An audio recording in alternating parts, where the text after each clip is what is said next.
In 1981, a witness told investigators of a double murder in Idaho. Near a trapper's camp, they found a game warden's body. A second warden's body was missing, along with the killer, Claude Dallas. Investigators would track the mountain man through unforgiving country he knew better than anyone. In an area known for anti-government sentiments, the FBI knew the manhunt would be difficult, but Dallas must be found.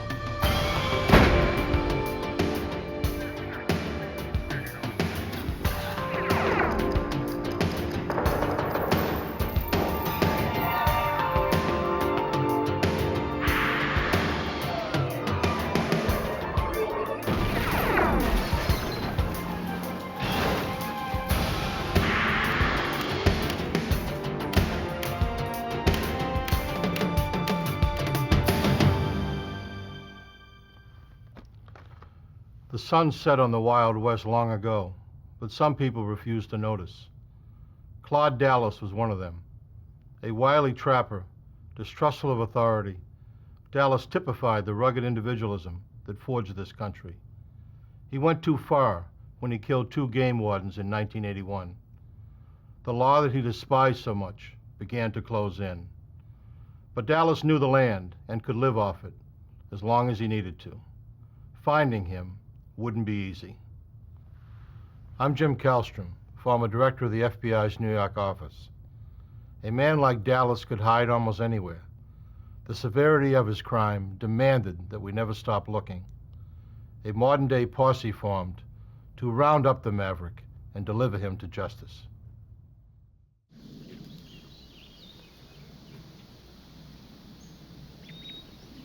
On January 5th, 1981, Jim Stevens arrived at a friend's trapping camp, bringing provisions as promised. He fired warning shots to report his arrival. He knew his host didn't like being surprised by unannounced visitors. The trapper, Claude Dallas, had created the gunshot warning system. He was protective of his compound. Dallas was glad to have the supplies. He was trapping for the winter in Bull Basin, a remote area in southwestern Idaho near the Nevada border. He had bagged a few bobcats out of season and planned to sell their furs in the spring. But he needed food before that to sustain him. Besides restocking Dallas's camp, Stevens had come to look for Indian artifacts. He planned to search along the river. In such an isolated area, he was bound to find new items for his collection. Dallas stayed to look over his new provisions.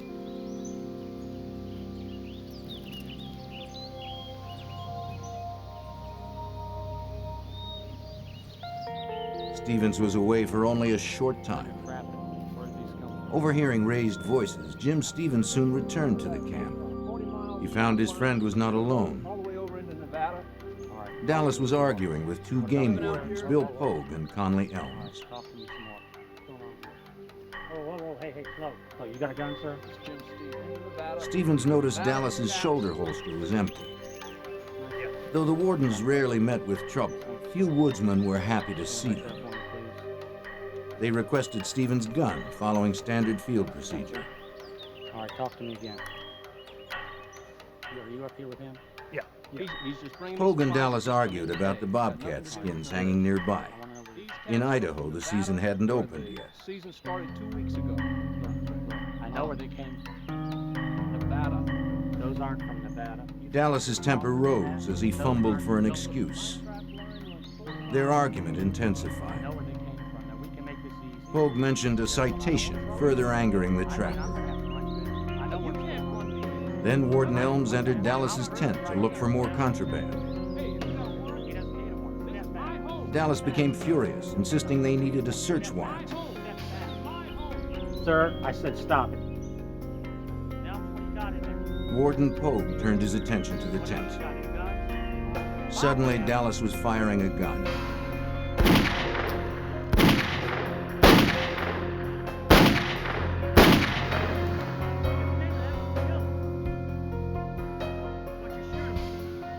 He had drawn a .357 he had kept hidden and emptied it into the unsuspecting wardens. Without a word, Dallas reached for his .22 rifle and carefully aimed behind the ear of Bill Pogue.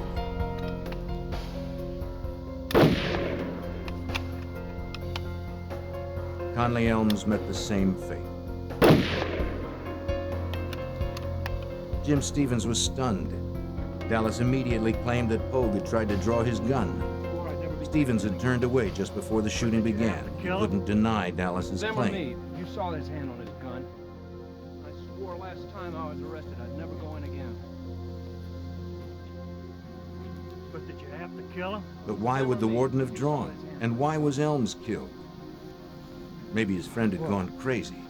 You find something to cover him up with. Fearing for his life, Stevens decided it was best to cooperate. He complied with Dallas's orders. Using one of Dallas's mules, they hauled Bill Pogue's body up to the ridge where Stevens' blazer was parked. They dumped the body into the truck and returned to the camp. Conley Elms' body was too heavy for the mule to carry up the hill to the truck. Dallas first suggested they quarter him and haul the pieces. In the end, they dragged him almost half a mile across the rocky ground to the river.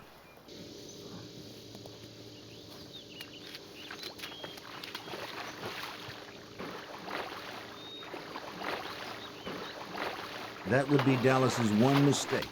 He didn't weight the body. As it floated downriver, it was sure to be seen.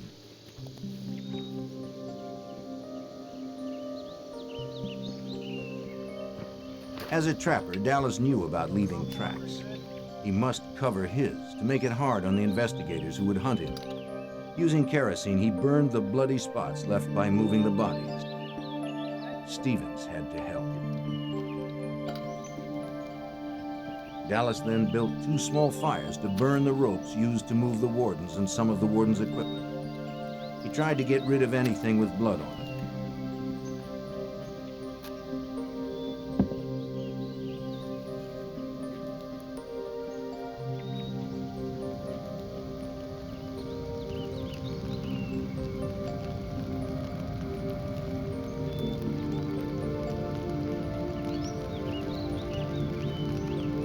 Dallas never expressed remorse for the killings. To Stevens, Dallas seemed without emotion. It was more reason to fear it. Dallas had to get rid of Bill Pogue's body. He decided to go to a friend's house in Nevada for help. Stevens didn't want to cross Dallas, and it might give him a chance to get away from the killer. They would head for Paradise Hill, Nevada, 5 hours away.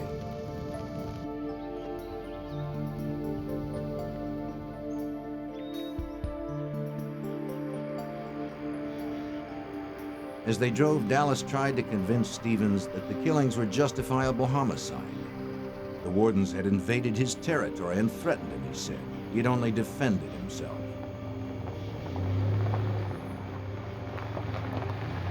Stevens couldn't understand how it was self-defense, but he didn't argue.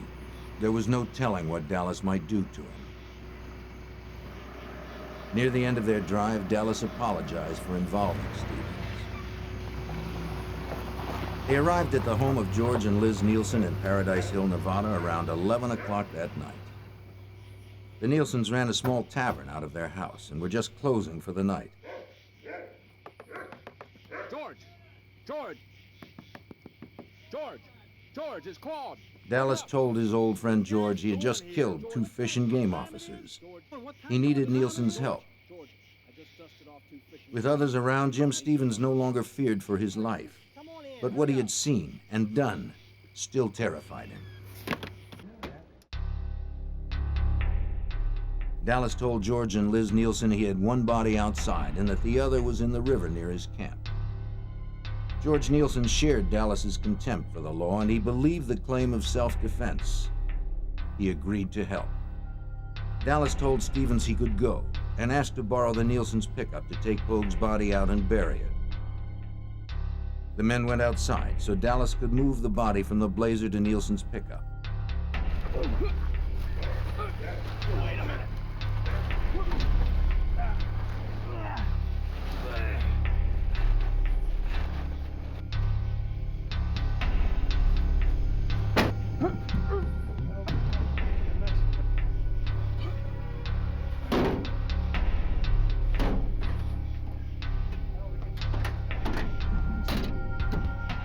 Stevens could finally head home. Dallas went off alone to get rid of the body. Hours later, he would return to the Nielsen's to shower, change clothes, eat, and pack. The Nielsens would give him food and some cash. Around 5:30 a.m., Nielsen would drop him off 15 miles away, where it is believed another friend picked him up. In any case, Claude Dallas had disappeared. A few hours later, Jim Stevens realized he had to go to the police. Please. After talking with George, he visited Liz Nielsen at the local hospital where she worked. She agreed they should contact authorities. They were too involved not to. We gotta turn him in. They met with the county prosecutor. Stevens explained that he was there at the time of the shootings, but had his back turned when Dallas started firing. Exactly what you saw. We went down the river there. He didn't see if Pogue had drawn his gun, so Stevens couldn't verify or dispute Dallas's self-defense story. George and Liz Nielsen told how they had helped Dallas disappear, but they didn't know where he was. All anyone knew was that for some reason, Claude Dallas had snapped. He was unpredictable, armed, and out there somewhere.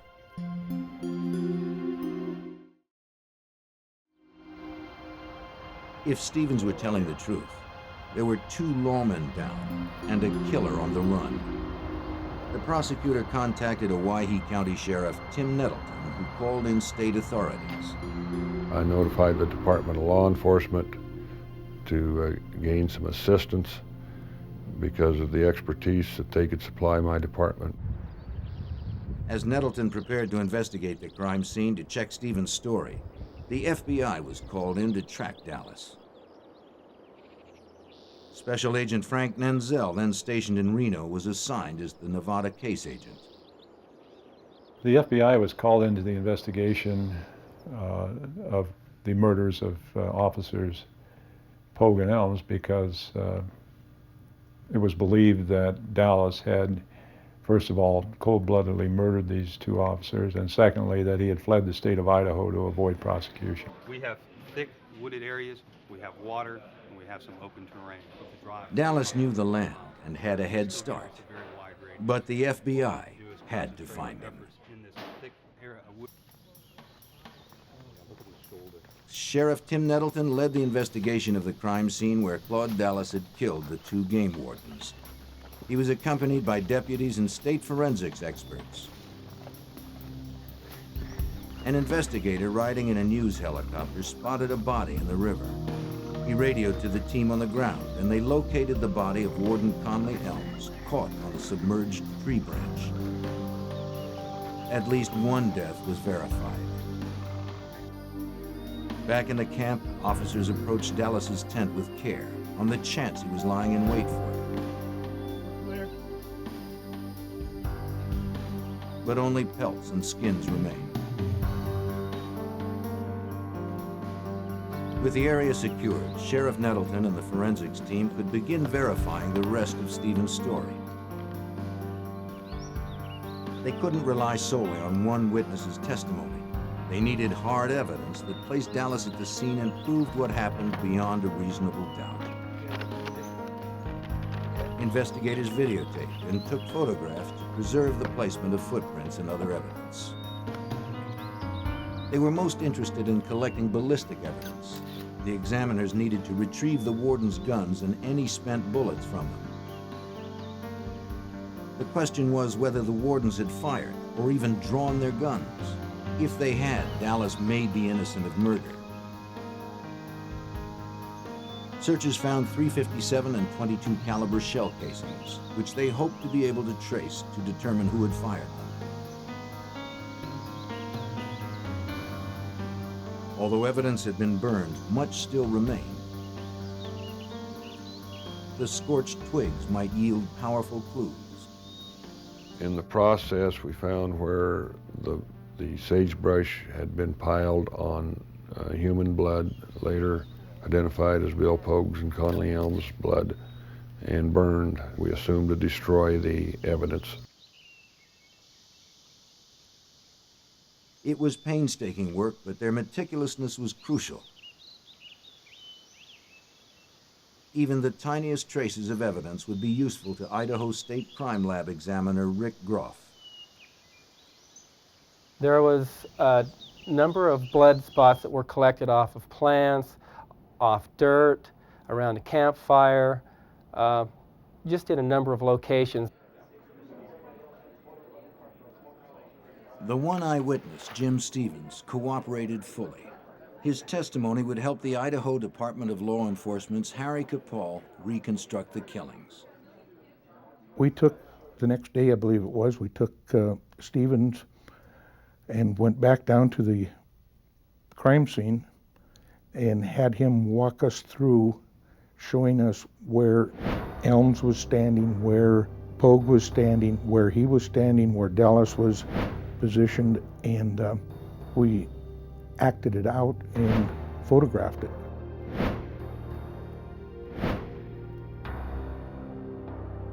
Investigators were sure of what had happened, but they didn't know where Claude Dallas was or where he had hidden Bill Pogue's body.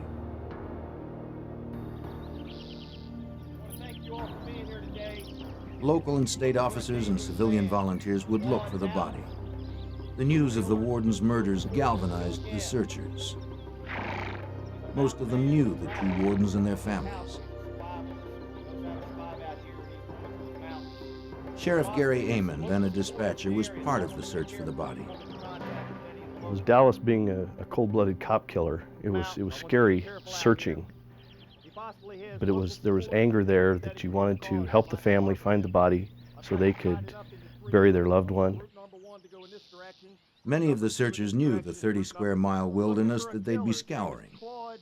But there were dozens of abandoned mine shafts and gullies in which to hide a body. And Claude Dallas knew them all. All right, let's move it. We're burning daylight. They would use high technology, like infrared scanners. But most importantly, they would rely on their own patience and dedication. They were very long days. They were cold days. We walked, we rode horses, flew in airplanes, flew in helicopters. The FBI's manhunt team was charged with finding Dallas. The trapper could be anywhere. He was said to know every cave and gopher hole in the area where Idaho, Oregon, and Nevada meet. So the FBI wasted no time in blanketing the region with agents. A specialized FBI force arrived in Winnemucca this morning, 12 members of the Bureau SWAT team out of San Francisco. They'll be evaluating and following up leads from several areas. There were about 100 officers, including SWAT teams from California, Idaho, and Nevada. It was a posse ready for anything, because no one knew what the dangerous woodsman might do. While Special Agent Frank Nanzel coordinated the Nevada search, Special Agent George Calley of the Boise Field Office became the FBI's lead investigator. The stories out on Claude Dallas early on seemed to be that he was a loner. He was one who was not too close to other people. He was a person who could live all by himself, could go off in the mountains and be totally independent. Dallas projected the image of a storybook mountain man to those around him. It was a tale years in the making. Dallas was born on March 11, 1950 in Winchester, Virginia, the second son in a family of 9. When he was just a boy, his father taught him to hunt and lay a trap line, and that game laws didn't apply to them.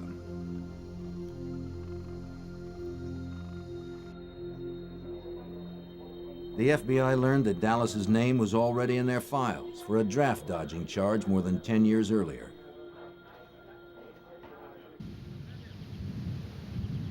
When he was 18, he had registered for the draft as required by law, then left his family and hitchhiked to California. Dallas found work as a ranch hand, though he had no experience. But he learned fast and soon became known for his hard work and for his distrust of the law. After several years, he moved on, perhaps unaware the FBI wanted him as a draft dodger. In 1973, the FBI caught up with Claude Dallas. They arrested him for failure to report for induction. But the draft board couldn't prove he had ever received his draft notices. They dropped the charges. It was his first victory over the government laws he despised. Dallas moved to Paradise Hill, Nevada. He decided to trade ranch work for the life of a trapper. He wanted to be completely independent. Before long, Dallas was making his living solely as a trapper in the Nevada wilds. Although he was licensed, his traps often violated state game laws for illegal bait. Legitimate trappers had little respect for his operation.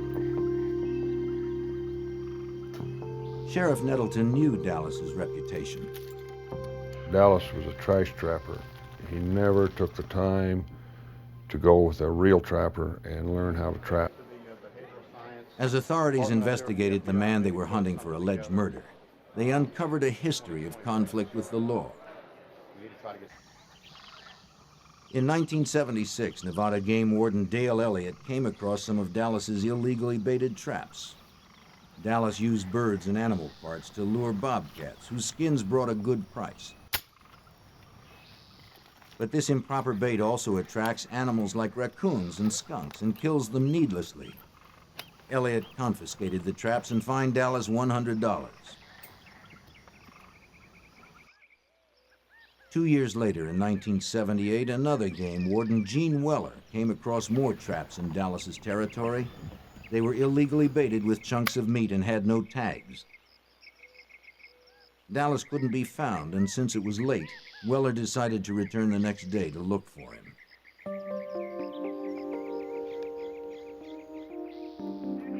The following morning, Weller and a sheriff's deputy found Dallas's Jeep. But again, Dallas couldn't be located. Inside the Jeep, they found two weapons, a rifle and a revolver. It was against Nevada law to keep a loaded rifle in a vehicle, so they confiscated it. They took the revolver, too. Two loaded weapons in a possibly abandoned vehicle presented a dangerous situation. Anyone wandering nearby could take the firearms. The officers left a note for Dallas explaining where the guns would be held. Name's Claude Dallas, here to get my guns.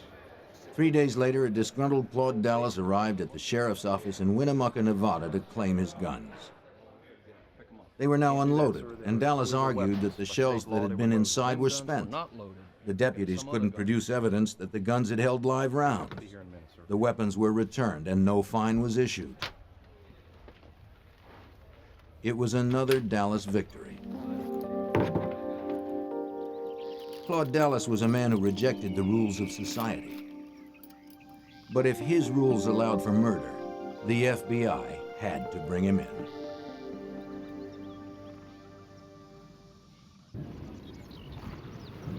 Within days of the two game wardens' deaths, FBI agents gathered information about the killer Claude Dallas. Special Agent George Calley led the investigation. We realized that to find Claude Dallas, we had to learn more about him. The FBI talked with local trappers and ranchers. Many were reluctant to help. The information on Dallas came slowly. As it did, the FBI pieced together the days leading up to the killing of the two game wardens. In December of 1980, a month before the killing of the wardens, Dallas had made a winter camp in the remote stretch of wilderness in Idaho's southwest corner. He would spend the winter trapping alone, but for a few visits from friends like Jim Stevens, who promised to bring mail and supplies. He chose Bull Basin for his camp. It was perfect for him. Wild, isolated country rich in deer and bobcat. A place where a man could live by his own rules. Dallas's closest neighbors were miles away. He knew other trappers sometimes worked Bull Basin, but he figured he could avoid them and the state's fish and game laws.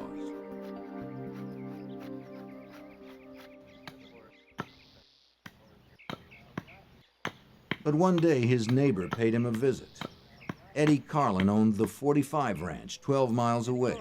He often trapped in Bull Basin, and he wanted to know who was working his territory. Carlin saw illegal bobcat furs in the camp. When he commented on them, Dallas said he didn't believe in man-made laws. Something about the trapper made Carlin uneasy. Well, I got a long line out here. I run 45. He nervously eyed Dallas's .357, a more powerful weapon than a trapper needs. Carlin made it clear his family had trapped in Bull Basin for years. Finally, they agreed to work separate areas of the basin. I keep my property line squared away there. Okay. They would stay off each other's turf. For the moment, Eddie Carlin was more concerned about a couple of trappers poaching on his 45 Ranch itself. In the Northwest, working another man's land is like stealing directly out of his pockets. Carlin drove 2 hours to the nearest phone to alert the Fish and Game Department. It was 10 p.m. on January 4th when Carlin reached Game Warden Bill Pogue. I just come back. Pogue was known as a strict, by-the-books warden. Carlin knew he would help him clear his ranch of unwanted trappers. All right, look, I'll see you in the morning. Pogue understood Carlin's concern. That would be great. The poachers needed to be caught before they moved on to new territory. Pogue told Carlin he'd head out right away, but he needed to find a partner. He called 2 wardens who were unable to make the trip. Finally, he reached Conley Elms.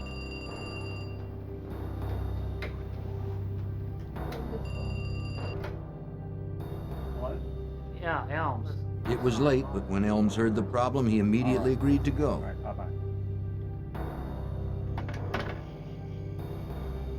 The wardens arrived at the Carlins' 45 Ranch at 3 a.m. on January 5th. After a few hours' rest in sleeping bags outside, the men joined Eddie and Joanne Carlin for breakfast. Eddie described the poachers who were trapping on his land. The wardens considered how to approach them. Then Joanne added that there was another man named Claude Dallas trapping in Bull Basin. He was bagging game out of season. 2 other guys camping right on the edge of my ranch. Eddie told them to watch out for Dallas. The wardens said they'd cover each other. They left to confront the trappers on the 45 Ranch first. Jim Stevens arrived in Dallas's camp at mid-morning, then went off to look for artifacts, leaving Dallas alone.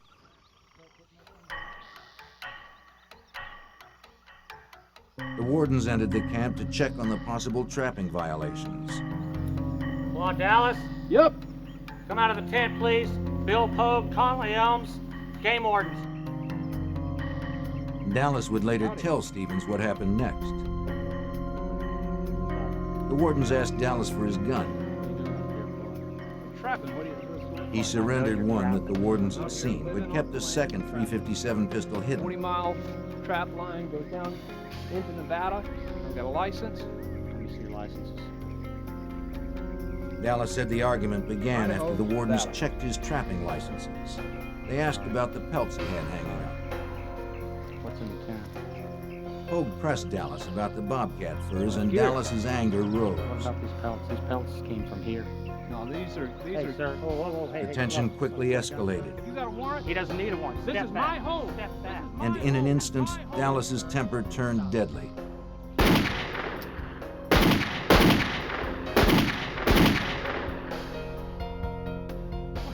What you shooting for?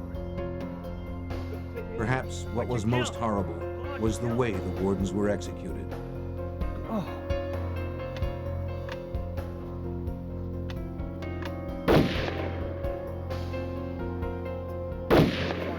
Sheriff Nettleton understood the implication of the shots to the head. That shot behind the ear was to finish him off, and is a common way of administering death by a trapper. Clearly, Dallas considered the wardens no more than animals stumbling into one of his traps. The cold, terrible nature of the crime didn't faze Dallas. Unshaken, he tried to cover his tracks, intimidating Jim Stevens into assisting him. Then he vanished.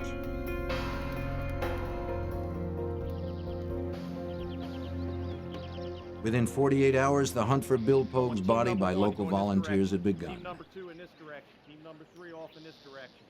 Elm's body had been found, and the story Jim Stevens recounted was proving to be true. The other warden was still missing.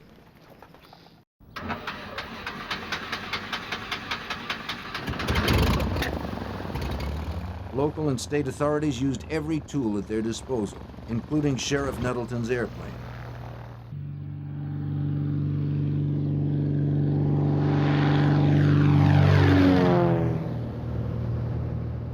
The aerial search allowed for initial sweeps of large areas to be conducted quickly. It was necessary in such a vast expanse of territory. Freshly dug earth or other signs of Claude Dallas's actions may have been visible from the air.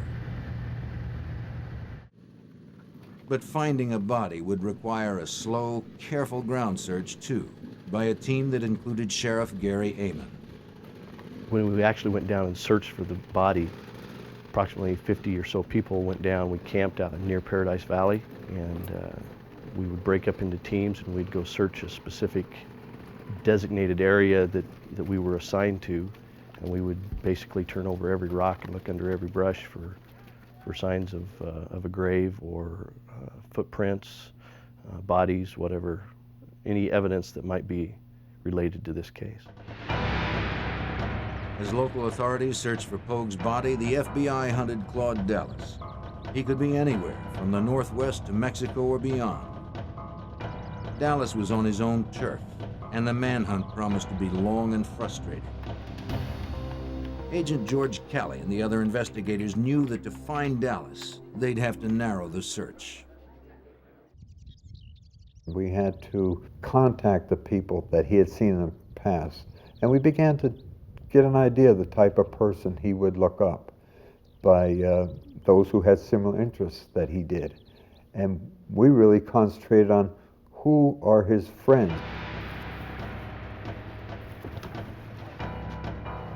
Investigators knew Dallas had friends in Paradise Hill, Nevada, so they focused there, checking homes, barns, and other buildings.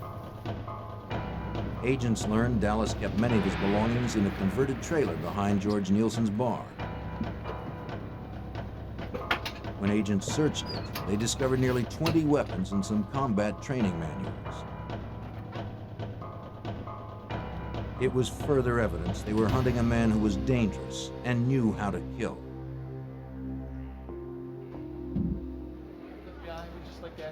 Inside Nielsen's bar, the FBI questioned everyone who knew Dallas. The Nielsens were helpful, telling the FBI the same information they had given the county prosecutor earlier.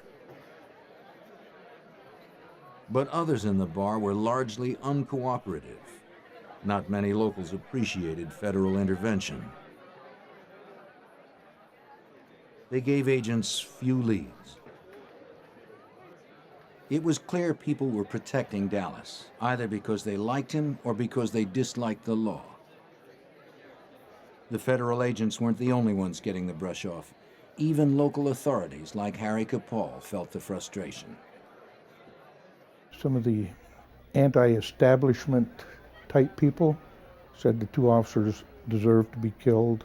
They had no business being down invading this man's camp, but there were quite a few people in the Winnemucca area who really weren't too helpful, and I think our investigation would have proceeded a lot faster and quicker had they have been more willing to come forward, or if we did interview them, tell us the truth. The fact that Dallas had a network of supporters in Nevada and Idaho gave agents the first glimpse behind his mountain man facade. It seemed he was not the self-sufficient loner some made him out to be. He was resourceful, but he was also dependent on others. The field work by agents like Frank Menzel slowly uncovered the truth about Claude Dallas. He wasn't earning any money, so he had to have some way to eat and sleep and that sort of thing, or a place to go to hide. So he was able to avoid us because he did have some friends not only in the state of Nevada, but Northern California, where he had relatives. As investigators learned how Dallas operated, they figured out how to bring him out of hiding. They'd make the reclusive backwoodsman the best recognized man in the West, so he'd have to come home to hide. They designed and distributed a wanted poster and put a $20,000 reward on Dallas's head. Sheriff Nettleton called it the poster war. I had requests from so many police agencies, all the way from Alaska, all up and down the West Coast. They were in Field and Stream. Virtually every gun shop west of the Mississippi had one hanging up. And any place that Mr. Dallas went, he would see his face. Any of his haunts, any of his friends would see it. This would leave him only one place to hide, back in Paradise Hill, where most of his supporters were. Investigators kept the pressure on, following every lead, searching every day, and waiting for Dallas to resurface. After 15 months, agents noticed the people of Paradise Hill becoming uneasy. They acted nervous when any law officer was nearby. The agents worked their contacts and learned that Claude Dallas was coming back to town. FBI agents persuaded a friend of Dallas's to turn informant and notify them when Dallas actually returned. In April of 1982, the informant came in to talk. He didn't want any trouble. Claude Dallas had moved in with a friend, he said. He was at Craig Carver's trailer just outside of Paradise Hill. There were plenty of weapons in the trailer.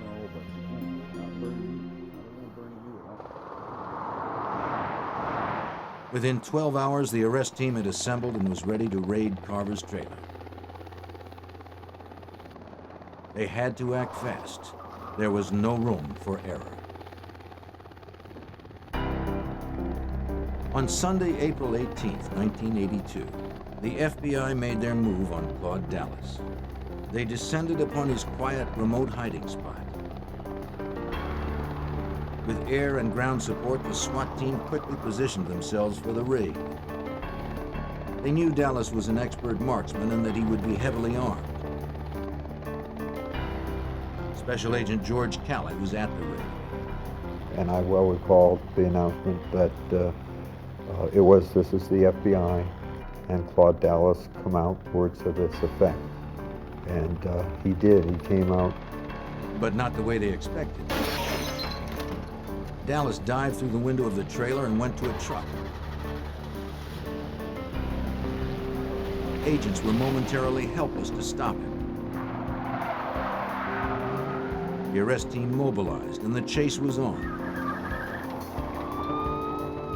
The FBI had spent more than a year tracking the cop killer. They could not let him get away.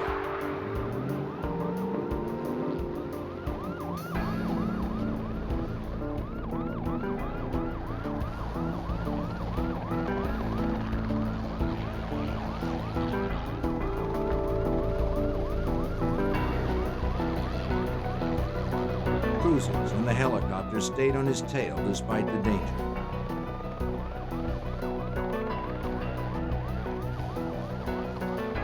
Dallas was shooting from his truck as he sped along. Agents and officers returned fire as they chased him.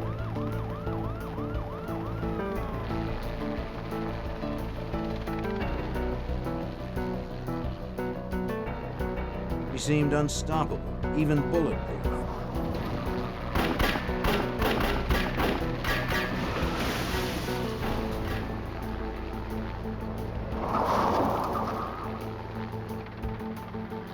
But then his luck ran out. His truck stopped dead. The shooting stopped too. Dallas had been shot. He slipped out of his truck and crawled away. Men on the ground couldn't see him through the tall brush, but from the air, Nanzel had a bird's eye view. Unfortunately, with the agents out of their vehicle, he had no means of radio contact with them. So he was helpless to warn them. When I saw that agent walking toward Dallas, this agent was a very highly trained special agent SWAT team leader named Dave Gillen out of Las Vegas. I didn't think he saw Dallas, and I thought there could be, I thought Dallas could have killed him right there. And it really scared me badly. But as the agents approached, to everyone's surprise, Dallas lifted his arms and gave up.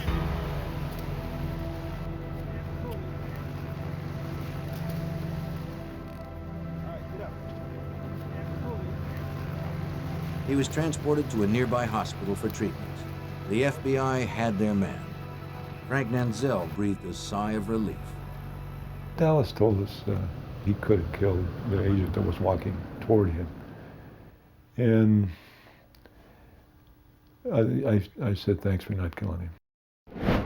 With Claude Dallas secure behind bars, prosecutors began to build their case against him. This morning, investigators went through Dallas's belongings looking for evidence to help in prosecuting him. Items searched included traps, pelt stretch boards, clothing, and 8 guns.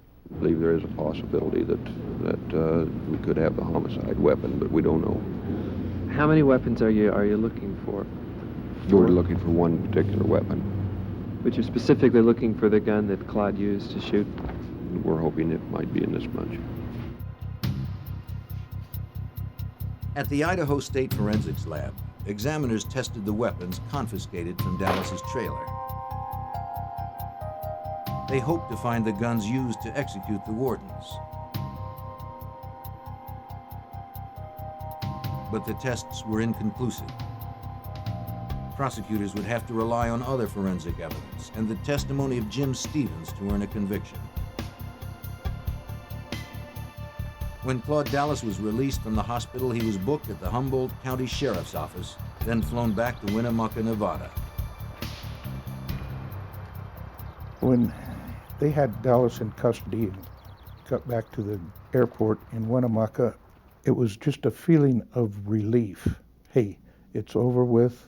Now let's get him tried. Authorities were taking no chances. Security at the Owyhee County Courthouse was bolstered for Dallas's arrival. From the first day of the trial, the courthouse was jammed with spectators, split into pro and anti-Dallas camps. His most vocal advocates were the so-called Dallas cheerleaders. During the trial, there was a group, mostly ladies, that were openly antagonistic towards any law enforcement, that thought Mr. Dallas was cute and being railroaded. Didn't mind telling anybody that we had no business prosecuting him. The prosecution expected an easy conviction on first-degree murder charges. They had a witness to the crime, forensic evidence, and a defendant who eluded capture for over a year. But it wouldn't be easy. Whether it was the strong defense or Dallas's charisma, after 7 days of deliberation, the jury reached a shocking verdict. Instead of the maximum charge of first-degree murder, they found Claude Dallas guilty of 2 lesser charges of voluntary manslaughter. If the jury was beguiled by Dallas, the judge was not. He gave Dallas the maximum sentences he could, a total of 30 years. During the trial, Dallas finally gave up the location of Bill Pogue's body. This provided some relief to the people who had searched the wilderness for months. Still, many felt justice had not been done. We were shocked that Dallas got away with this because he had cold-bloodedly murdered 2 very fine Idaho officers, and not only murdered them, but shot them in the back of the head like they were just animals that he caught in a trap. And I thought that it was the worst decision. There was no justice. I felt bad for law enforcement, but I really felt bad for Pogue and Elm's family. I thought that was just tragic. Bill Pogue's body was recovered from a shallow grave about 15 miles southwest of Paradise Hill, Nevada. And Claude Dallas began serving his time at the Idaho State Penitentiary. But the ordeal was not over. After 3 years in captivity, on Easter Sunday, 1986, he once again became a fugitive.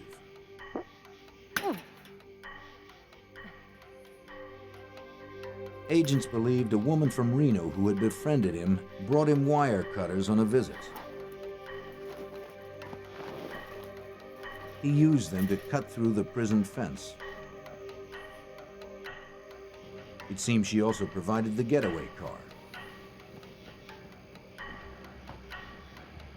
Dallas was now an escaped killer, and the manhunt team responded with full force.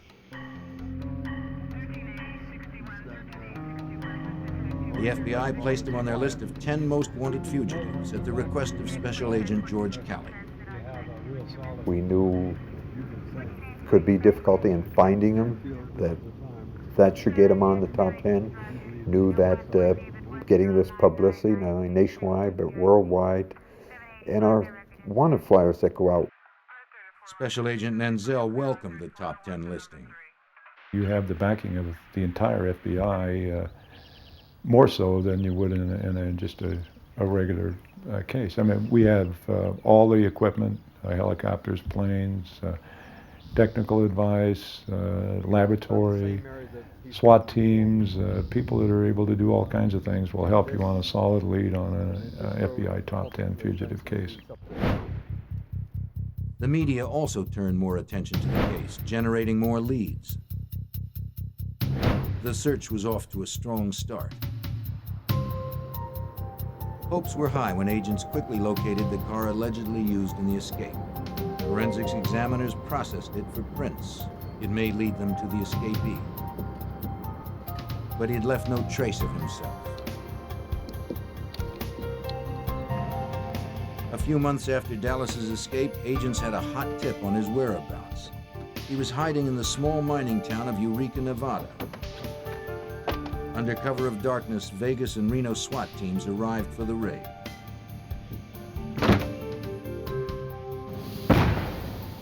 They threw a device called a flashbang through the front door to stun anyone inside and send up a smoke screen to cover agents when they entered. Would the fugitive Claude Dallas finally be brought to justice?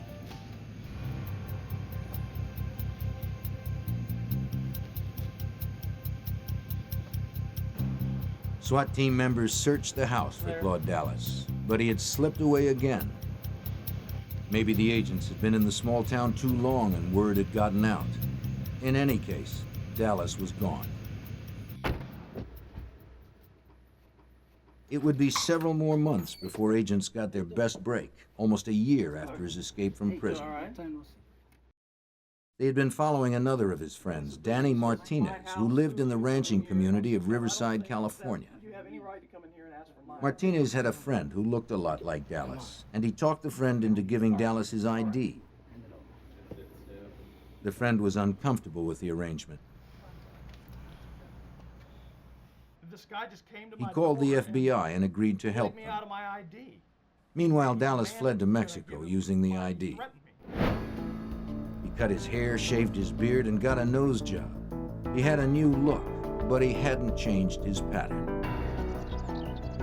As before, he returned to where his friends were, as agents predicted.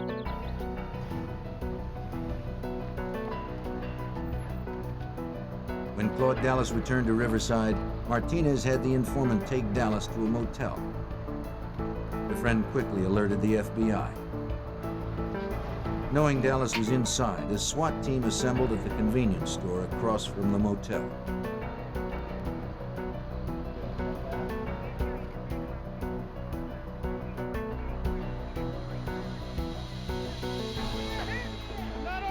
He was surrounded and he was unarmed, so he could not fight back this time. Claude Dallas was once again in custody. Anyone will be appointed for you.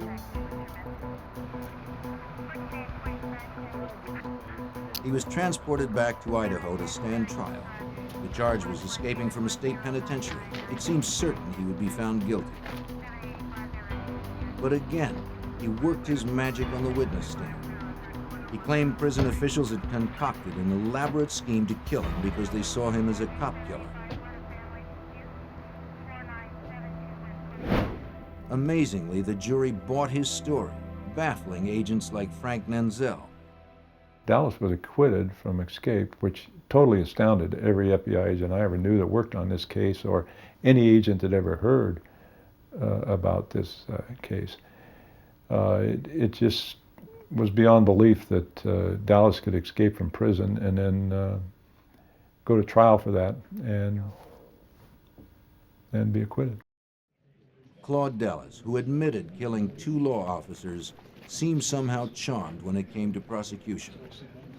By this time, he got off of his draft dodging. He got off of shooting 2 officers. Now he gets off of escape because the authorities are mean to this poor little boy. That's been his defense every time. But Dallas was defeated. He lost the year reduction in his sentence he had earned for good behavior, and he was returned to prison to serve the remaining 27 years of his term. Sheriff Gary Amon saw through Dallas's false image. Claude Dallas to me was a wannabe cowboy loner that wasn't near as tough as he thought he was. Harry Capall agrees. I don't think ever earned the right to be called a mountain man or a trapper. He was nothing more than a thief and a murderer. Following the game wardens' deaths, their widows initiated the construction of a memorial to Idaho's fallen officers. The monument stands as a testimonial to the true heroes of the West, those men and women sworn to uphold and protect the law. One World Trade Center, New York City. Friday, February 26, 1993. The basement garage was a scene of utter destruction, cloaked in thickening smoke. A woman alone, trapped and bleeding, called police. There were many panicked calls to the NYPD that day as real life took on the trappings of a disaster movie.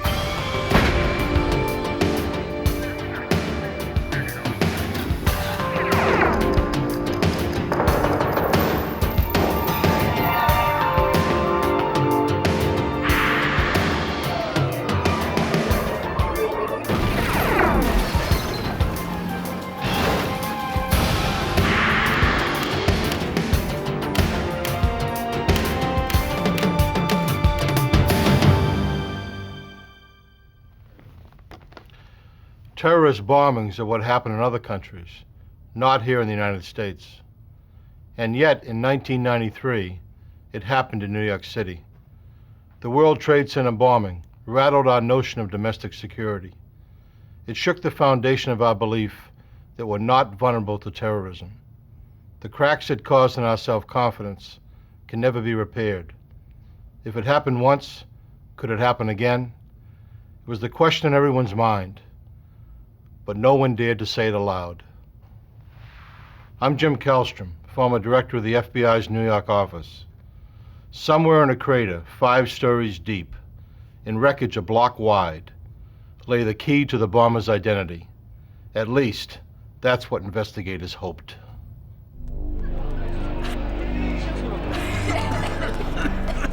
At 12:18 p.m. on February 26, 1993, panic and confusion gripped the 110-story World Trade Center Tower 1. People were trapped in elevators.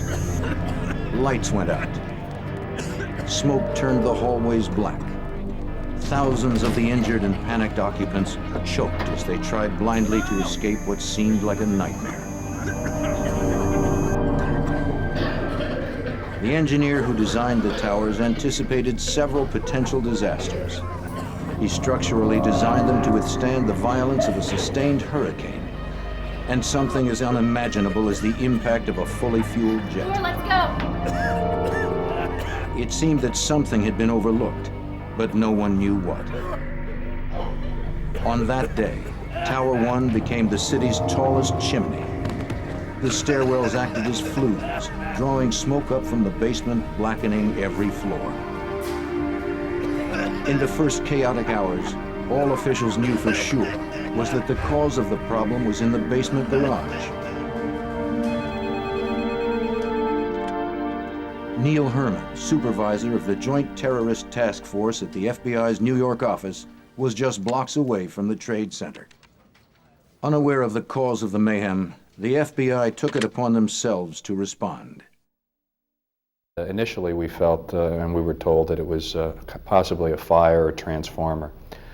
Within a few minutes, it became apparent from the traffic on the police channels that there was something there more than just a fire or some kind of an accident. And I dispatched, along with myself, members of the Joint Terrorism Task Force down to the World Trade Center. The immediate concern was getting the trapped victims out of the building. Extensive damage created logistical problems for rescue workers.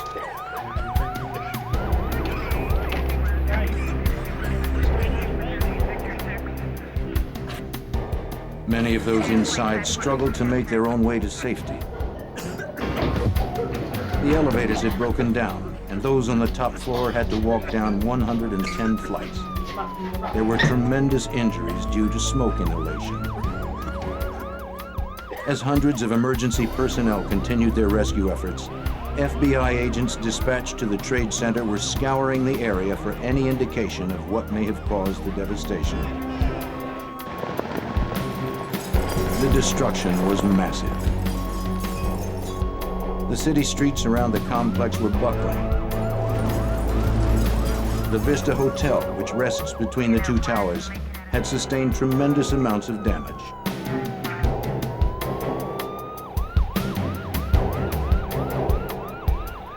It was immediately apparent to investigators that whatever occurred below the street level was powerful enough to come up through 4 levels of the parking garage, up to the street and higher. Special Agent Chuck Stern of the FBI's counterterrorism branch began the process of organizing the investigation. It started to look like it might be an explosion, a criminal explosion. I would say maybe within an hour of the blast. And then, of course, more and more information kept coming back. You know, we had our special agent bomb technicians from the FBI were down there and, you know, working with the bomb squad from the city police department, and you know, they were reaching the same conclusion that, you know, this is what it appeared to be. By early that evening, 200 agents and lab personnel from the explosives unit at FBI headquarters were flown in to assist the hundreds of ATF and NYPD bomb squad technicians already at the scene. Locating survivors and getting them out was the only concern. The rescue effort was largely focused in the garage area. As they slowly made their way through the wreckage, rescue workers were shocked and relieved to find survivors.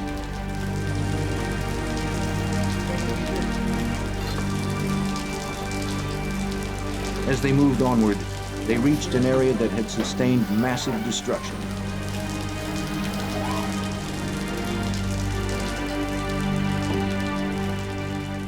FBI, ATF, and NYPD bomb technicians had suited up in protective gear to aid in the search. Some carried thermal imaging cameras to scan for bodies trapped in the rubble. The discoveries became more gruesome. 6 people had been found dead. Among the dead was John DiGiovanni, a dental supply salesman who had parked his car in the underground lot. Robert Kirkpatrick, William Mako, Stephen Knapp, and Monica Smith were also killed. They'd worked for a company that provided maintenance to the World Trade Center. Monica was pregnant with her first child. Wilfredo Mercado, an employee last seen unloading a van in the garage, was found dead, buried under 12 feet of concrete.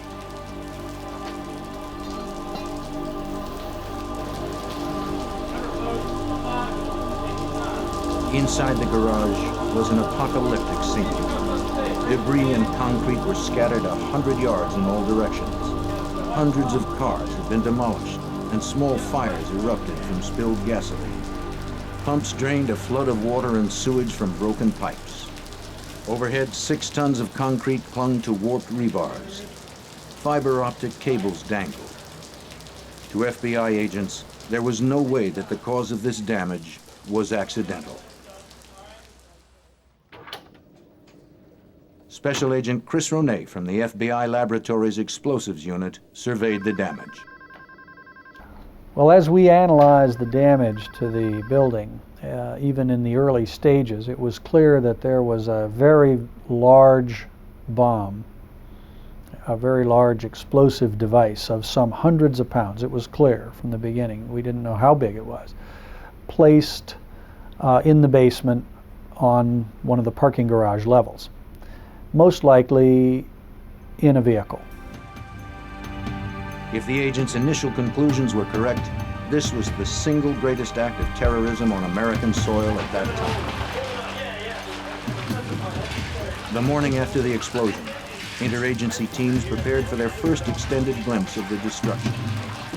In addition to the ongoing search for victims, they were now looking for any clue that could explain the explosion. But they were explicitly instructed not to move any evidence. The structural integrity of the lower levels was severely weakened. Any disturbance might cause what little support there was remaining to collapse on those inside. The floor of the B2 level of the garage had collapsed, sending hundreds of cars from 3 parking levels down several stories. All the vehicles came to rest at the bottom level, crushing the tower's refrigeration room. Actually, the engineers told us that that debris that was piled around the columns, sort of like a soda straw stuck into a pile of sand. And you couldn't remove the debris because that would remove what little support was present and that was holding the Vista Hotel up. Construction crews spent hours reinforcing the walls and columns in the parking levels so that agents and investigators could safely explore the scene.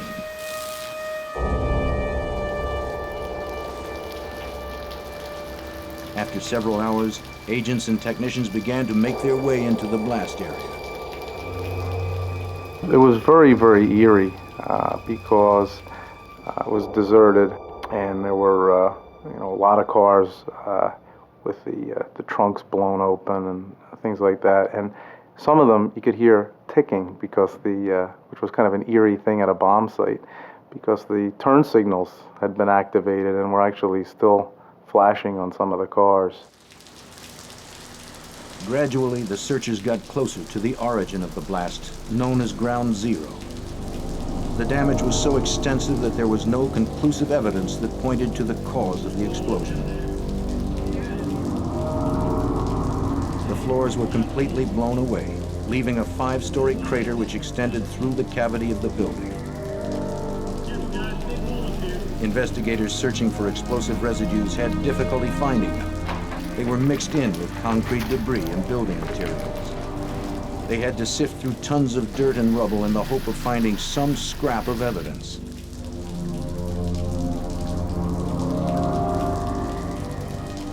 Hundreds of damaged vehicles were swabbed and vacuumed in search of residues. Agents persisted. Somewhere in the devastation were answers. As the images of the World Trade Center bombing were broadcast around the nation, people reacted with horror and disbelief. America's innocence had been shattered. The United States joined the list of countries hardened by terrorist attacks.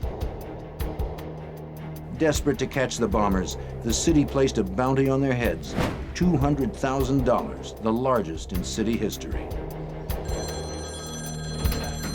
By Saturday morning, the FBI had set up a command post specifically for this investigation. Every available agent was assigned to the case. They had received hundreds of leads.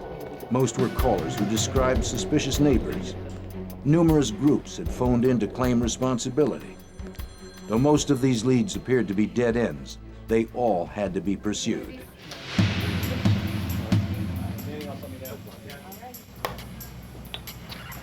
Just 2 days after the blast, as agents chased down leads, investigators processing the crime scene spotted a piece of charred, twisted steel at what was thought to be the center of the explosion. It was part of a vehicle decimated by the blast. Perhaps from the vehicle that delivered the bomb. There's VIN number here. Investigators noticed a series of digits stamped onto the metal debris. Though they were explicitly instructed not to remove evidence, they felt their finding was significant enough to override protocol.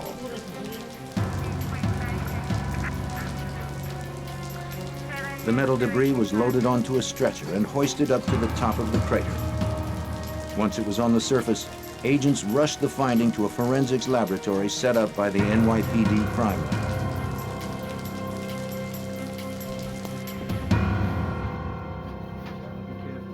In the lab, agents and examiners were having difficulty determining what the markings meant. An investigator from the FBI's Joint Autocrime Task Force was called to examine the debris.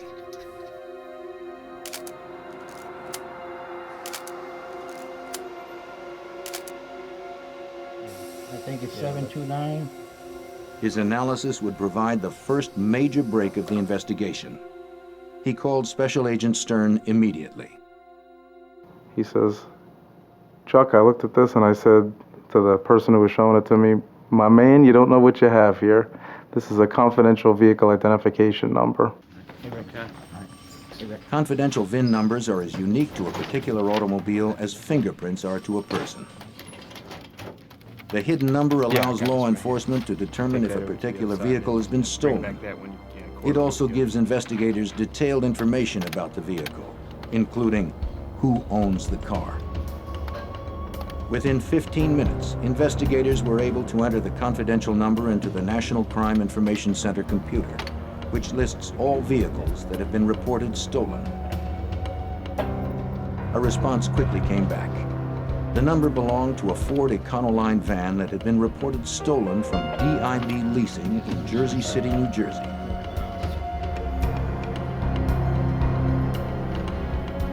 The FBI's Newark office was contacted immediately. Within minutes, agents arrived at DIB. The FBI was prepared to uncover everyone or anything that had access to that van. That this Ford Econoline van was, in fact, a Ryder rental van that had been rented by an individual by the name of Mohammed Salameh, and then later reported stolen. And they learned from the management of DIB Leasing that Salameh had put down a $400 deposit on the van, and that he had been anxiously trying to get the deposit back. After conferring with federal prosecutors late into the evening on Wednesday, the decision was made to have an undercover FBI agent in place at DIB when Salameh returned for his deposit the next morning. They spent the remainder of the evening piecing together Salameh's history.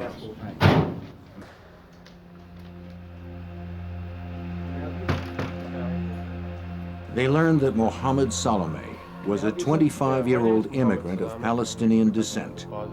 He had come to the attention of authorities as a vocal supporter of Muslim fundamentalist El Said Nosser, whose scathing opposition to the Israeli, Egyptian, and United States governments was no secret.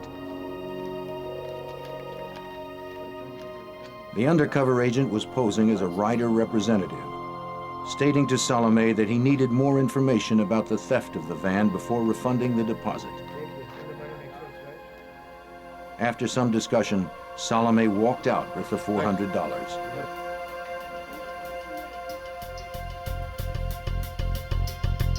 As he stepped out of the office, dozens of FBI agents who had been monitoring their discussion descended upon Salameh. Less than 1 week after the bombing, the FBI had a suspect in custody. Salameh said little to the agents who questioned him about the bombing. They knew it was probable that he had not acted alone.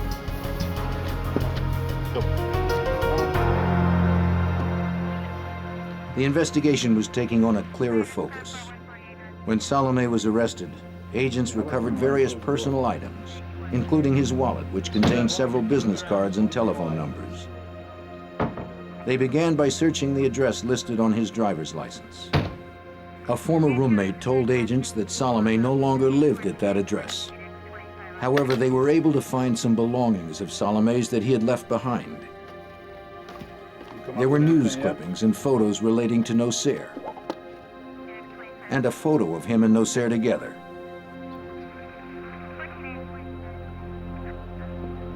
There were numerous bank records.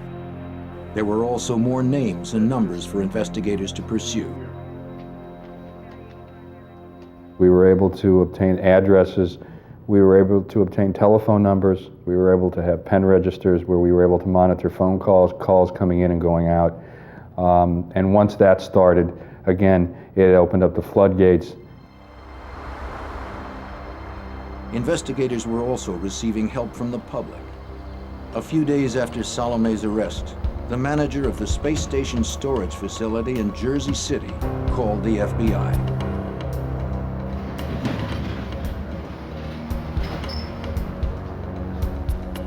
Individuals who rented Unit 4344 had received several deliveries from chemical companies just prior to the Trade Center blast. The manager ordered a key and opened the unit. Inside, he found what he thought to be bomb-making paraphernalia. FBI agents would reach the same conclusion. Inside, investigators found several compounds which could be used for making explosives. Their findings were sent to the FBI lab for analysis. There were also many other leads that emerged from the search of the storage facility. Receipts for the chemicals, bank and phone records, and an unexpected bonus, a log of the suspect's comings and goings. To enter the facility, each tenant was required to punch in their special access code on a keypad located at the entrance.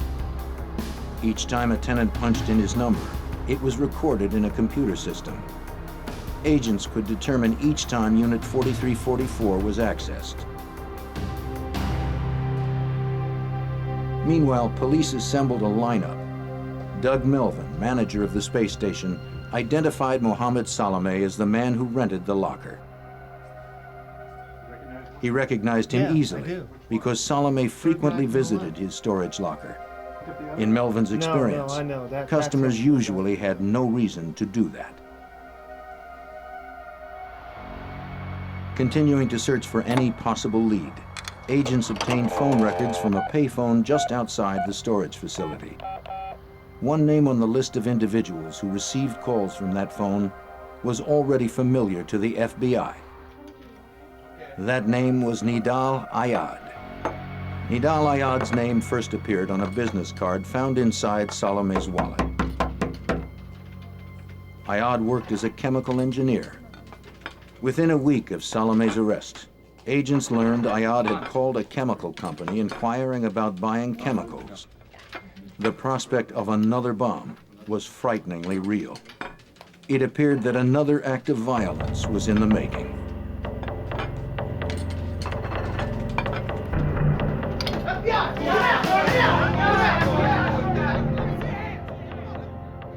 Agents felt they had sufficient information to obtain a warrant for Ayad's arrest. On March 10th, the FBI raided his home in New Jersey as he and his family ate dinner.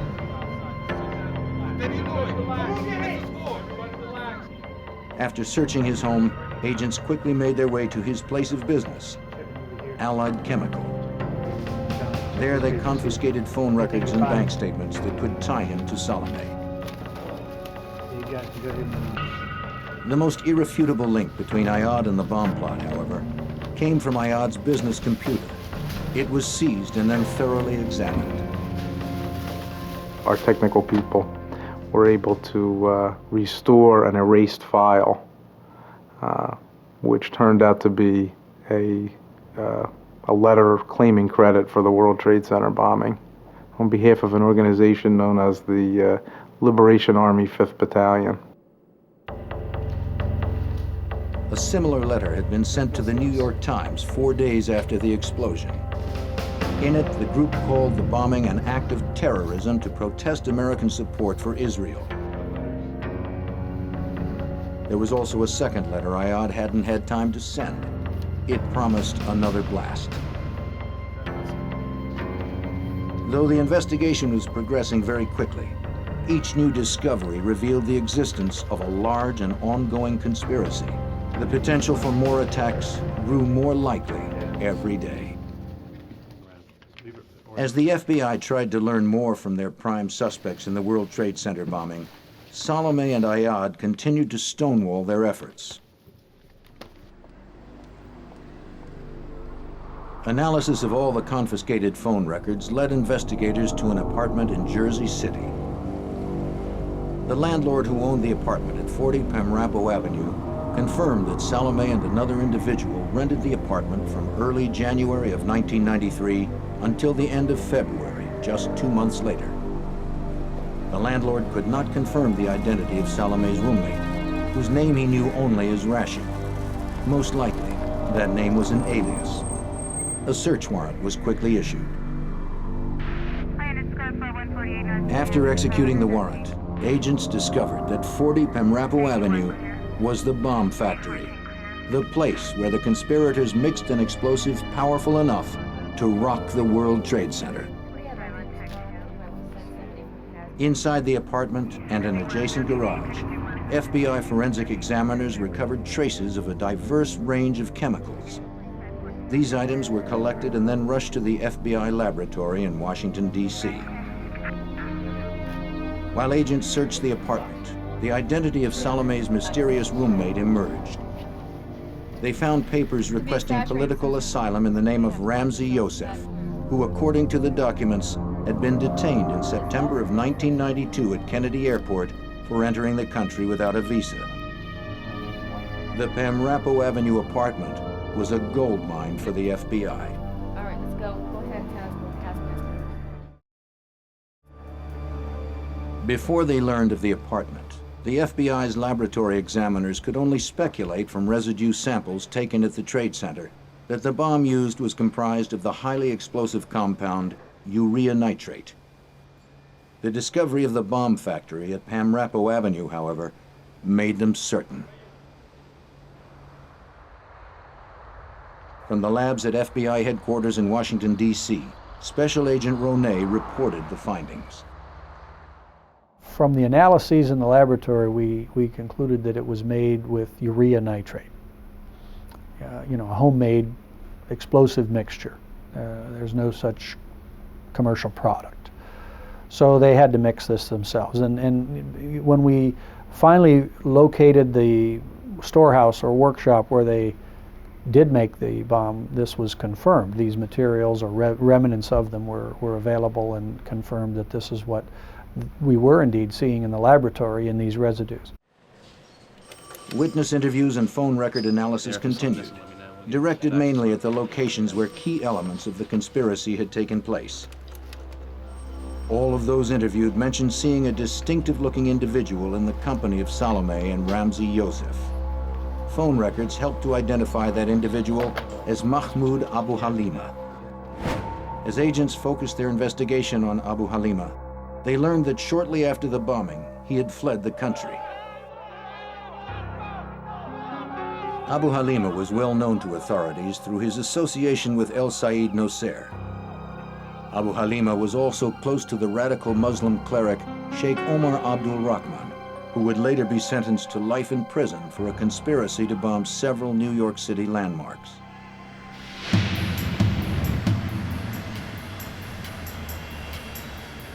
Soon after agents learned that Abouhalima had fled the country, Egyptian authorities contacted the FBI to say that he'd been arrested and detained in Cairo. Abouhalima had been wanted there for conspiring against Egyptian President Hosni Mubarak. Negotiations between the United States and Egyptian governments were successful. Agents flew to Egypt and took Abouhalima into FBI custody. When he was turned over to FBI agents, his hands were cuffed and his head was entirely covered. He told the FBI that he thought he was being taken out to be shot. Relieved to now be in their custody, he spoke to agents on the flight back to New York. He did make several statements that were used against him at trial. One of the key things that he said was, you know about Rashid, who was later determined to be an alias used by Ramzi Yousef.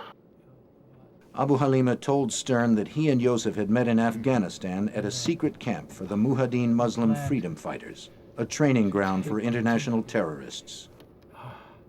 At every step of the investigation, Ramzi Yousef's name appeared. He was a known international terrorist and an expert with explosives. Agents now believed he was the mastermind behind the World Trade Center bombing. The FBI began searching for Yousef. They soon learned that he fled the country the night of the Trade Center bombing. An international manhunt for Ramzi Yousef had begun. In the meantime, agents were trying to determine how and when Yousef came to the United States. It's been said that the day Ramzi Yousef arrived on American soil was the day terrorism came to America. On September 1st, 1992, the shadowy Afghan-trained master bomb maker arrived at New York's Kennedy Airport. The FBI's close scrutiny of the passenger manifest from Yousef's flight that day revealed another clue. He had not entered the country alone in September of 1992. With him was Ahmad Ajaj. But Ajaj had been detained by customs agents for producing a false Swedish passport. In Ajaj's suitcase, customs agents found a library of manuals on bomb making and guerrilla warfare. The suitcase was confiscated, and Ajaj was arrested and jailed for passport fraud. To the FBI, Ajaj appeared to be an unlikely conspirator. He had been incarcerated from September of 1992 through the bombing of the Trade Center in February of 1993. Fortunately for agents, prison policy required that all phone conversations be recorded. Ajaj had unwittingly left a trail, and agents quickly followed it. And we began to see that he was, through various methods, predominantly through three-way calling, where he would call another individual, and then that individual would forward the calls. He was staying in contact with the other conspirators and was in fact trying to assist them in completing their mission of building this bomb. Ajaj was questioned by FBI agents about his contacts and his knowledge of the bombing. He said little. His silence was not enough to prevent FBI agents from arresting and charging him in connection with the bombing.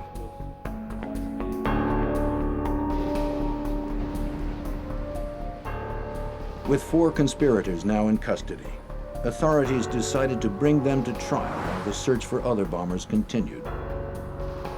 In September of 1993, 6 months after the bombing of the World Trade Center, Salameh, Eyad, Abouhalima, and Ajaj appeared in federal court in New York City.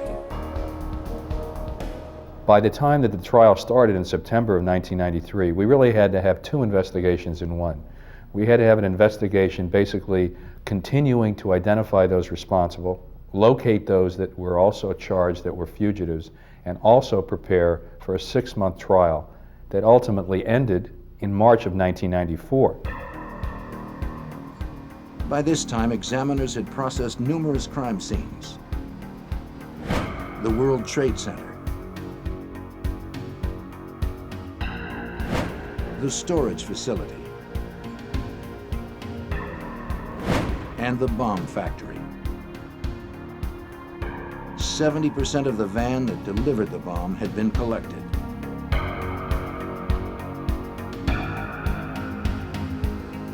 There was also a mass of receipts, phone records, and interviews. Tons of evidence had been recovered. It would now be up to a jury to determine if it was enough.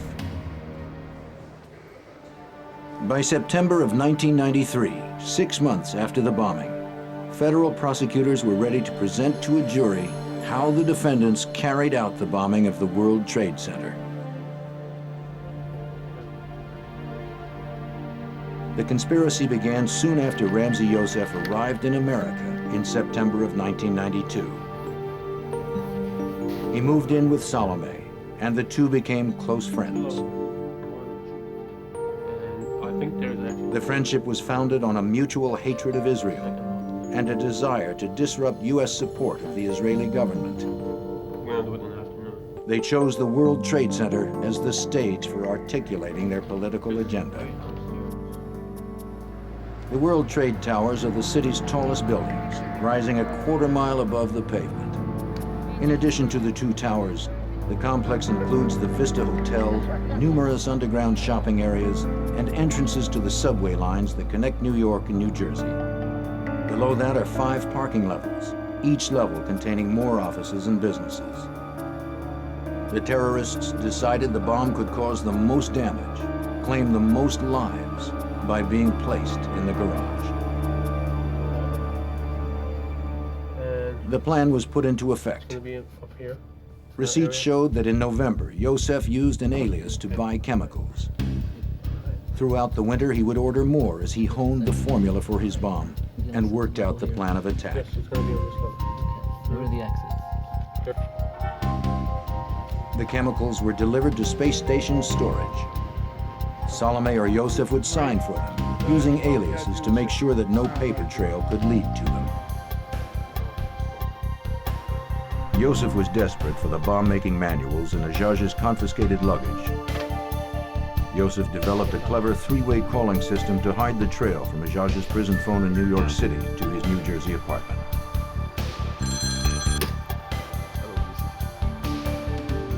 First, Yousef called a burger stand in Dallas, Texas, where his friend Eyad Ismoil worked. Then Ismoil called Ajaj as Yousef waited on the other line. Get him here. No. Look. When Ajaj answered the phone in prison, Ismoil connected him with Yousef. Ajaj, how are you doing? Together, the three were able to discuss the bomb's construction. I don't have the plans. The jury was methodically being shown the lengths to which the bombers had gone to protect themselves. These bombers would not be deterred. The prosecutors continued.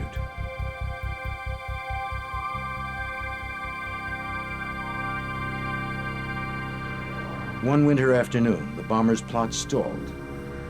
Salameh and Yousef were driving back from Abouhalima's New Jersey home when Salameh lost control of his car. He suffered only minor injuries. Yousef was more seriously hurt. He was hospitalized for a week.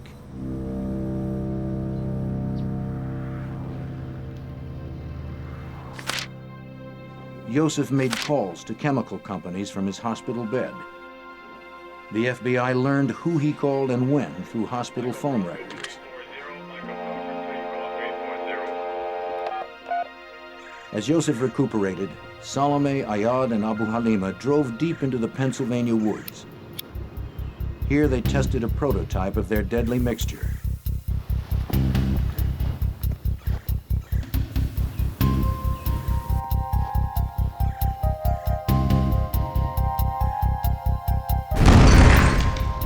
It exploded, but it needed more power. So in the coming days, Eyad would attempt to buy compressed hydrogen gas. Hydrogen is so commonly used in Middle Eastern terrorist bombings that it's considered a signature. Even though Eyad worked as a chemical engineer, he had problems finding a company that would sell it to him.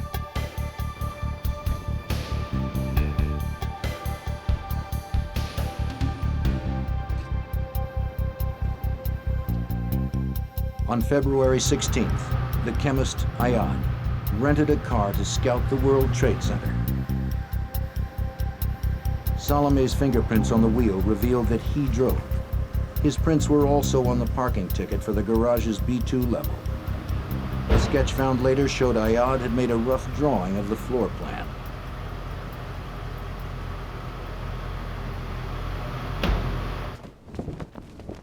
Then, just 4 days before the bombing, at Yousef's request, Eyad Ismoil arrived in New York from Dallas to help complete the bomb making. Ismoil would also drive the vehicle carrying the bomb into the garage. He was Yousef's trusted friend, and he had been a New York City cab driver. Perfect credentials for this delicate operation.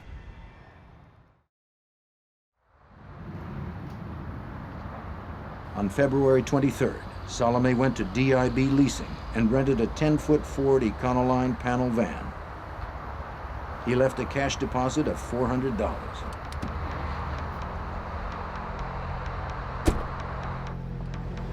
Construction of the bomb was nearly complete. There was one more reconnaissance visit to the World Trade Center garage.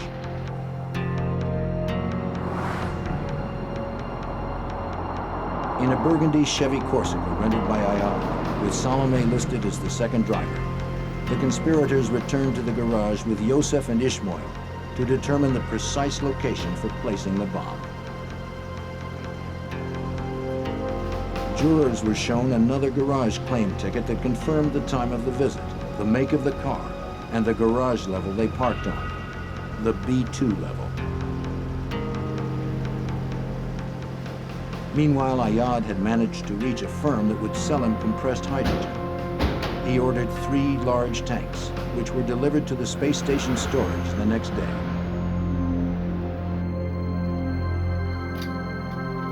On February 25th at the Pamrapo apartment, Abouhalima and the others carefully mixed sulfuric and nitric acid with glycerin into the deadly and volatile substance nitroglycerin.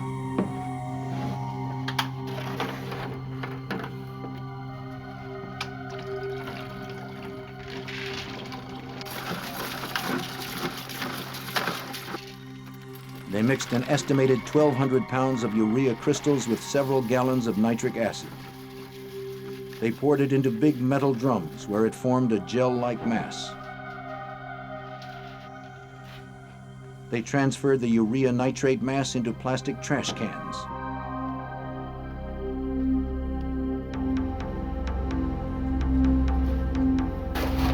The others had backed the van down the driveway behind the house and up to the apartment door.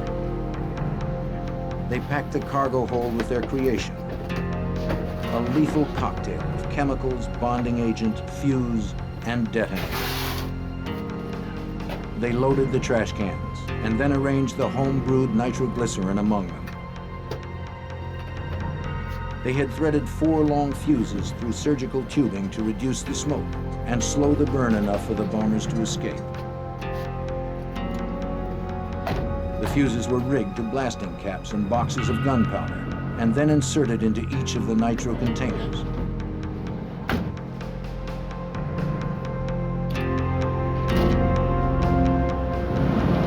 All that was missing was the hydrogen, which was used to make the blast even more devastating. In the Ryder van, followed by Ayad's Corsica, they drove to the space station to pick up the hydrogen. They loaded it carefully in the van, propping the 3 red tanks behind the boxes of nitro against the rear doors.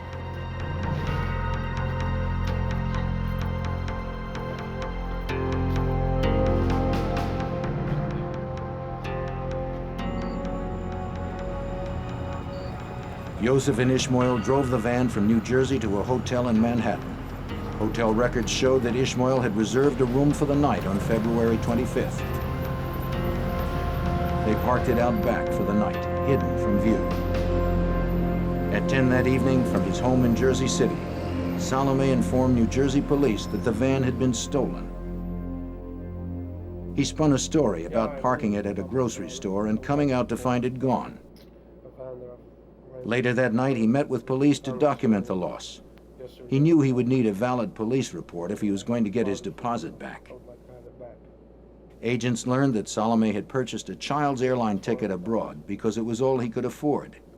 He needed the van deposit back so he could upgrade the ticket to an adult fare. With the vehicle having been reported stolen, everything was in place. The bombers took their last drive to the World Trade Center.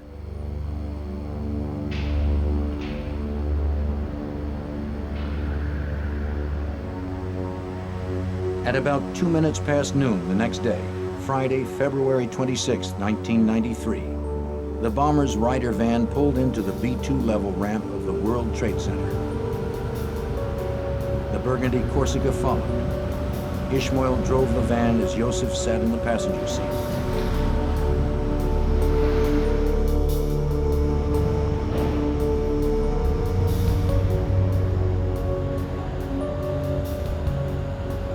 They pulled the van into a space normally occupied by a New York Port Authority van.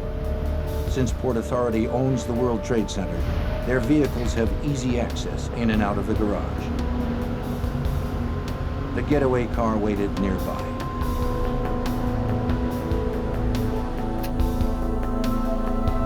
One of the men held a cigarette lighter against the fuse.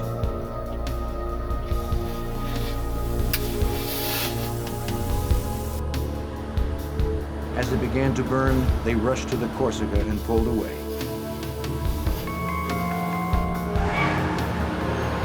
The flames raced along, an inch every 2.5 seconds, silent and almost smoke-free because of the surgical tubing. The gunpowder was packed into Atlas Rockmaster blasting caps, the kind used in the demolition of large building sites.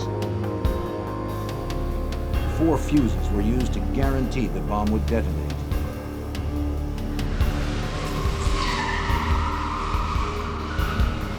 Yousef, Ismoil, and the others exited the garage a few seconds before the blast. At 12:18 p.m., the months of planning this destruction was about to become a reality.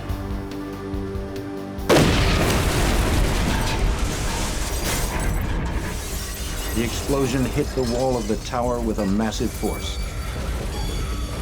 destroying everything around it.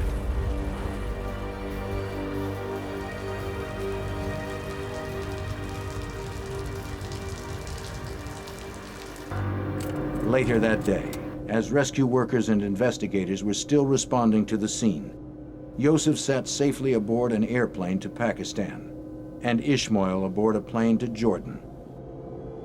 Within days, Abouhalima had also fled.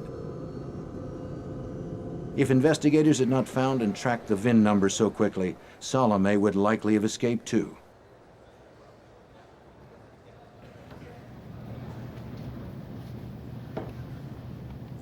Over the course of the 6-month trial, the jury heard from 206 witnesses and reviewed a total of 10,000 pages of testimony. In February of 1994, a year after the bombing, the trial concluded. It took the jury just 3 days to reach a verdict. The jury forewoman read off 38 pronouncements of guilty: conspiracy, explosive destruction of property, interstate transportation of explosives, and murder. When she finished, the courtroom erupted. Eyad and Salameh leapt up, screaming the verdict was an injustice. Only Abouhalima had remained silent. He sat calmly, arms folded, with a bemused smile on his face. 3 months after their convictions, on May 24, 1994, Judge Kevin Duffy sentenced each bomber to a year in prison for each year of life he had deprived the victims. It came to 240 years apiece, with no possibility of parole. Sentencing went on for hours, with each defendant making a lengthy speech. Mohammed Salameh, the chemist Nidal Ayyad, Ahmad Ajaj, the man who brought the bomb manuals into the country, and Mahmud Abouhalima, known as the Red, will spend the rest of their lives in prison. Though the trial of the 4 defendants was a success, the mastermind Ramzi Yousef and his accomplice Eyad Ismoil were still fugitives. 4 of the 6 conspirators in the World Trade Center bombing had been convicted. But the FBI still sought the mastermind of the bombing. As the search for Ramzi Yousef and his accomplice Eyad Ismoil continued, agents learned that Yousef was involved in several terrorist plots designed to bring down commercial airliners worldwide. Advisories were issued to American travelers abroad, More terrorist attacks on Americans or American interests were likely following the verdict. Yousef was one of the most dangerous and elusive men in the world. Subsequent to the World Trade Center incident, it's obvious and apparent that he was planning additional acts of terrorism around the world. The air conspiracy case certainly reveals that the extent of what was being planned, the fact that he was moving around throughout the world, several countries, indicates a wide range of support that he and his compatriots had. It was not until February of 1995, 2 years after the Trade Center bomb went off, that Ramzi Yousef was apprehended in Pakistan and turned over to FBI agents. Agent Stern was sent to retrieve Yousef and bring him back. Yousef was suddenly willing to talk. His hatred for the United States and its aid to Israel was all-consuming. He told Stern that the World Trade Center was chosen as his target because it was the greatest symbol of American finance and imperialism. He felt that it was kind of like a state of war. He compared it to the United States atomic attacks on Hiroshima and Nagasaki. You know, what he said, 250,000 people were killed, and he felt that if he could topple one of the towers into the other, he would kill that many people, and it was a similar type act. The final arrest came 6 months later, in June of 1995. Eyad Ismoil was discovered and apprehended in Jordan. He too was returned to the United States to stand trial for his role in the bombing.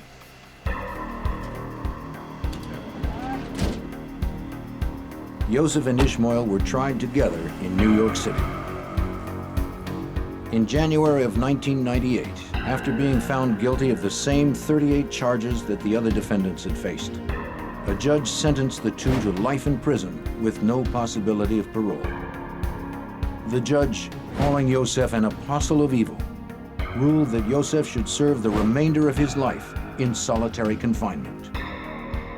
Only a life of solitude could prevent Yousef from conspiring to kill again. With the major conspirators imprisoned for life, the FBI and other law enforcement agencies have had a chance to reflect on the magnitude of this investigation. Well, the World Trade Center case really, in many ways, was a real wake-up call for law enforcement. It was the largest single act of international terrorism in the country.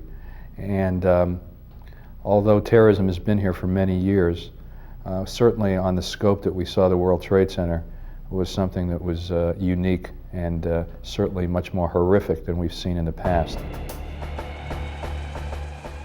The bombers did $550 million worth of destruction to the World Trade Center. The financial damage caused by the disruption of national and international business was also deeply felt. America had been jolted from its belief that international terrorist attacks don't happen on American soil. By bringing such a complex and far-reaching conspiracy to a close so quickly, the FBI sent a message around the world. The taking of innocent lives will never be tolerated.